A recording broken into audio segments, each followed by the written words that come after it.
ഈ ഒരു സംഭവം ഒരു പ്രാവശ്യം സൂപ്പർ മാർക്കറ്റിൽ പോയപ്പോൾ എന്താണെന്നറിയാലോ ഒരു ക്യൂരിയോസിറ്റിയിൽ എടുത്തതാണ് കേട്ടോ. ബിസ്ക്കറ്റ് സ്റ്റിക്സ് ആണത്.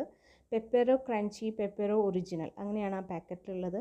പ്രത്യേകിച്ച് ആ പാക്കറ്റിൻ്റെ മുകളിൽ നമ്പർ 1 ഇൻ കൊറിയ എന്നുണ്ട്. അപ്പോൾ കൊറിയയോട് ഇത്തിരി ആവേശം കൂടുതലുള്ള ഒരാൾ കൂടെ ഉള്ളതുകൊണ്ട് ക്യൂരിയോസിറ്റിയിൽ അത് ചാടിപ്പിടിച്ച് എടുത്ത് പോകും. ഒരു പാക്കറ്റിന് 70 രൂപയൊക്കെ ഉണ്ട്. ഒരു പ്രാവശ്യമൊക്കെ ഒന്ന് പരീക്ഷിക്കാൻ വേണമെങ്കിൽ വാങ്ങാം, അത്രയേ ഉള്ളൂ.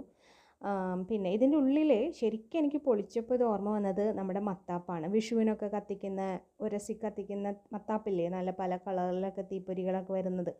അതുപോലെ തന്നെയാണ് അതിൻ്റെ ഷേപ്പ് എനിക്ക് തോന്നിയത്. ഇത് നമുക്ക് ഈ കോണിൻ്റെ സ്റ്റിക്ക് പോലത്തെ ഒരു സംഭവമാണ്. അതിൻ്റെ മുകളിൽ ചോക്ലേറ്റ് ഡിപ്പ് ചെയ്തിട്ടുള്ളത്.